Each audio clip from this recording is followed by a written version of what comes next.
Get ready to dive into explosive interview with Mike Perry as he gears up for his upcoming fight against Jake Paul. Watch as Perry reveals his intense training regimen, critiques Jake Paul's career, and he doesn't hold back his plans to inflict serious damage. From vivid description of his knockout strategy to his thoughts on the future fight, this interview showcases Perry's unfiltered and aggressive mindset. So don't miss out in this gripping moment that highlights why Perry is truly here for violence.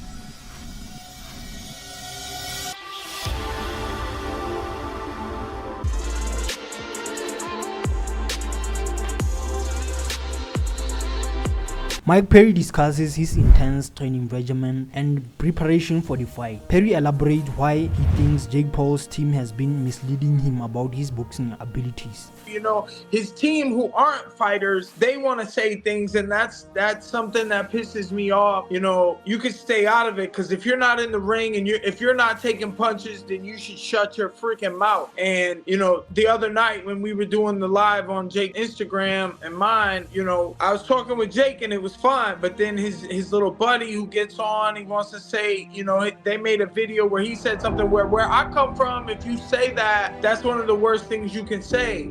And you know, so when I saw him and he wants to make his little jokes, it's like, you ain't getting down, you ain't fucking fighting, so why don't you shut your fucking mouth and let me and Jake talk? And, you know, he can say what he wants to say, but at the end of the day, you know, Jake didn't really want to have much to say. He was like, oh, I've been in the ring with you, or he says he's gonna beat me fast. He said he's gonna give me $500K if I make it to the 7th round, which if I beat him before the 7th round, that'll be his only excuse, that he's like, well, you didn't go to the 7th round, but even though you beat me, so he's not gonna give me that extra 500. Now he might fall down sooner than I anticipated. But, you know, I'm violent, bro. Like, I'm with the shit. Perry comments on the testing for the fight, raising concerns about Jake Paul's weight gain. Is the testing for this fight? Has there been testing? Do you know anything about the testing? I haven't been tested yet. I assume that the Florida Commission will test us all on fight week, or they might test me a couple of times the week of the fight, and if not, when the week starts, and also before, you know, maybe after weigh-ins or something like that. I'm sure that they will have a test, or maybe on fight night when I go to walk in the fight. Yeah, because in one of those podcast clips of yours, you questioned Jake's weight, his moving up in weight, his gaining of weight.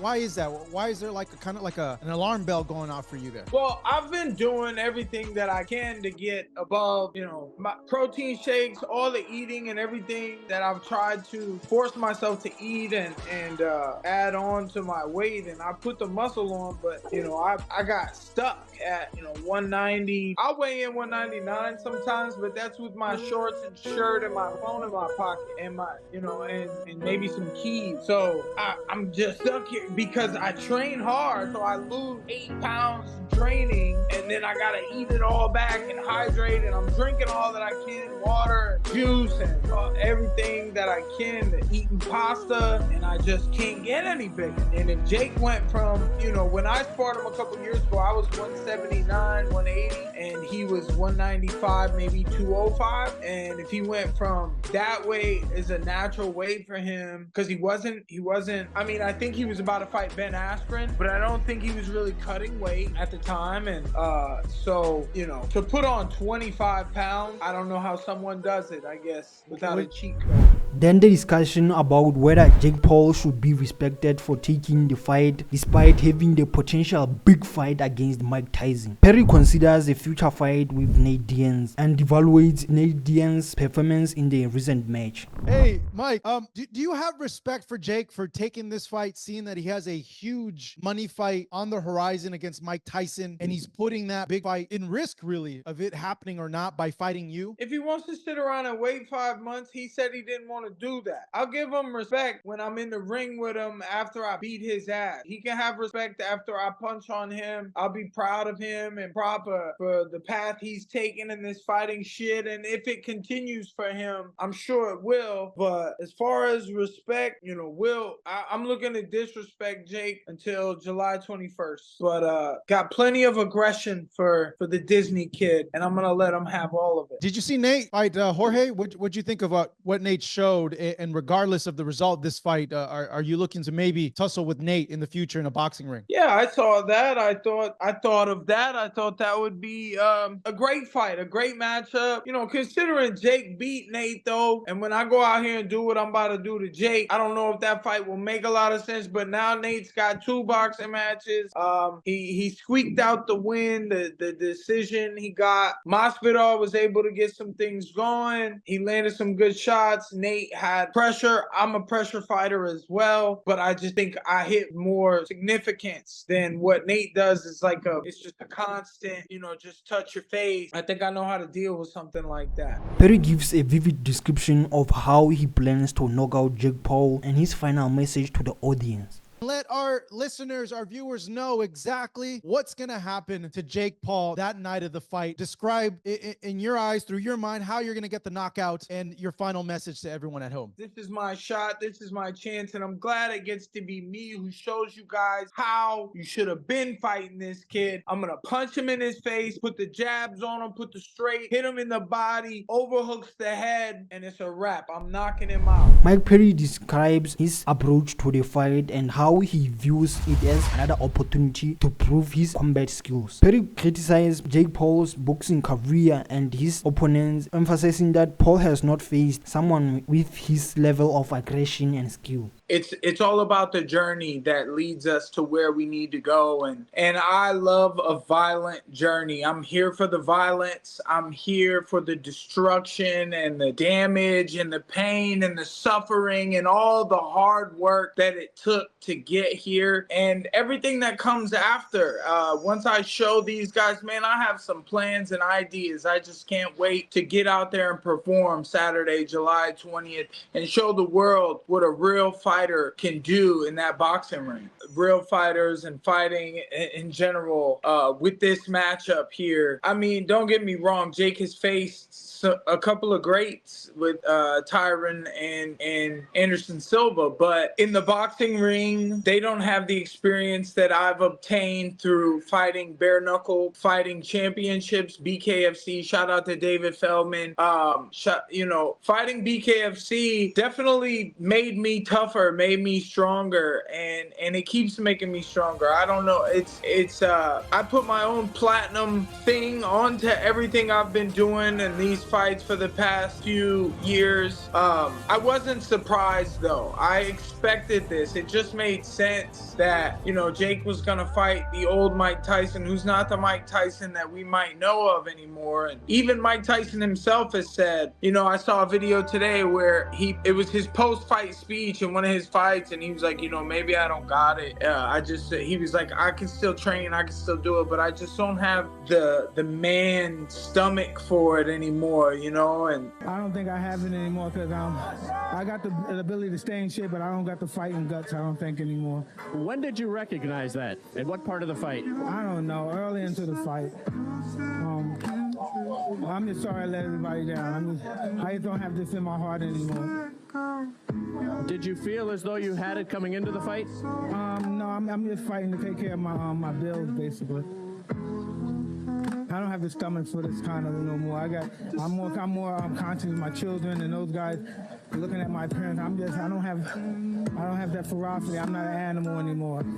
Or he just didn't want to anymore. He had been past it. He had been to the greatness, and then maybe taking a seat back for a while can make you hungry again for it. But I've been in this realm dominating, and I take no back steps, no precautions. I make it as hard as possible on myself so that when I go out there, I get to perform. I'm excited to do it, man. I've trained extremely hard for this, blood, sweat, and not a lot of crying going on, but I think about crying sometimes when I'm running miles or things like that. Perry gives a glimpse into his potential future fight plans, showcasing his confidence and readiness to face another opponent after Jake Paul. Platinum Mike Perry vividly describes how he plans to knock out Jake Paul, highlighting his strategy and determination to head Jake Paul in the fight. I love it, man. All right, so you talked about the what you've accomplished in BKFC, and we've talked about the incredible run, the names that you've beaten as well. It's been incredible, but this is different, right? The gloves are going on. We got more rounds. We got 8 instead of 5. We got longer longer rounds, 3 instead of 2. So how much do you think of what you've done in BKFC translates to this, or do you feel like this is a completely new, completely different challenge? Well, I've been, I box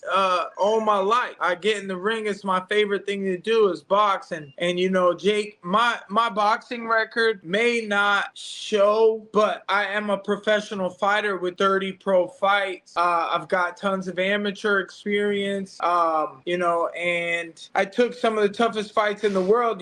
Jake never had an MMA fight. He'd never been kicked. He'd never been, he never had his arm ripped apart. And, just my experience in fighting and my mentality as to going to bare knuckle with a professional mindset and a street mindset and putting those things together. Boxing is what I do. It's my favorite part of training. I get in the ring. I love the feeling of nerves and just not being too sure about myself. Last week I was sparring and I got 3 guys I got to spar and fight in an 8-round segment. And I'm the only one that's got to stay in for all 8 rounds. And then I'm getting fresh guys. They're getting rest. And then, before it starts, I'm like, damn. And then as soon as it starts and I get to move around, I start throwing my weight around and I start pushing these guys and I feel a couple of hits. I'm like, yes, I can do this. I'm so good at this. I'm so ready for this. And everybody wants to see me beat on a Disney kid. And I trained hard for it. I'm looking to put the pressure on him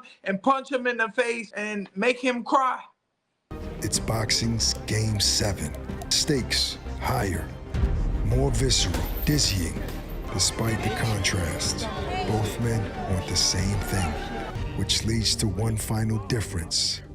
In the case of the savant versus the showman, both might want the same thing, but doing it is another thing entirely. July 20th, Mike's getting put to sleep. Mike Perry's a brawler, man. I'm gonna bring it to him. Jake Paul's made a massive mistake. Mike Perry can flatline, absolutely. I'm the real problem. You don't want it? I am Mike Perry's father. Mike Perry is going to destroy Jake Paul. Mike Perry beats Jake Paul the fuck up.